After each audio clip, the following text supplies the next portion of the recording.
problem in gymnastics where athletes get to advanced stages of rehab, but never really have a program to get stronger or tolerate spinal loading before they're doing gymnastics exercises. So what we're gonna do in this video is I'm gonna walk you guys through a lot of Medball exercises that I have found to be very, very helpful to try to retrain some of the movements that we did in the last few videos, whether it's backbending or squatting or doing some toe touching patterns. We wanna make sure that we're exposing the spine to forces gradually. Again, from a pain science and biomechanics point of view, we're trying to build up the loading on the spine before we ever do gymnastics type stuff. So we're gonna go through some drills that I'm really lucky to learn from some of the strength coaches here at Champion, but I've also traveled a lot and just picked up from people that I have found to be kind of a very important piece of the rehab puzzle before we get back in the gym.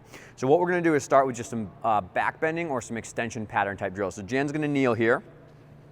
So we've already talked about the global backbending situation where we're trying to teach athletes to use their shoulders and their thoracic spine and their hips. We want to make sure they understand how to tolerate backbending and hollowing loading together. That shows up as tumbling or tap swings or any other skills that we see across many gymnastics domains to create shapes and flips. So we're going to go overhead with the Medball. This is a 6-pound, very light Medball. She's going to do a little bit of a backbend and then throw at the wall.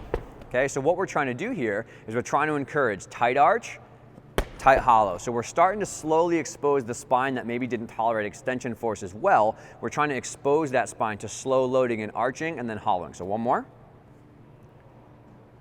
Good. The next progression I like of this is doing a reactive Medball catch. So I'm gonna hold the ball and essentially I'm gonna throw the ball at Jan. She's gonna catch it, have to respond to that, and then throw it back to the wall. So very light, but I take a step, throw, catch, and then she throws at the wall. I'll do one more.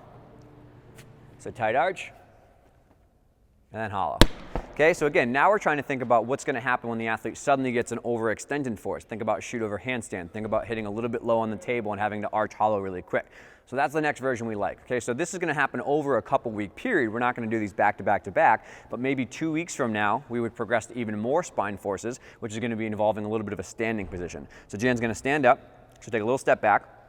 Okay, now what we're gonna do is we're gonna take one step into it. The goal is that by stepping, we're gonna drive more force into the spine from the bottom up hip position, but then with the Medball, we're also gonna get top down force as well. So now we have to tolerate even more force into extension. So she takes one step and throws it this way, right? So now we're starting to get really aggressive shearing forces on the back, which are gonna be tolerated in gymnastics down the road. One more.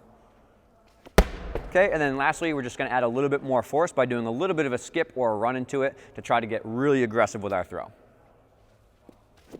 Okay, so now you can see how we're progressing from the tall kneeling position that we first repatterned with just basic backbending. We did spinal extension with cat camels and then tall kneeling backbending with the bands, and then 4 different progressions of Medball are gonna help build up to the eventual, which will just be good old fashioned tumble track, back handsprings, or tumbling on floor or basics or things like that.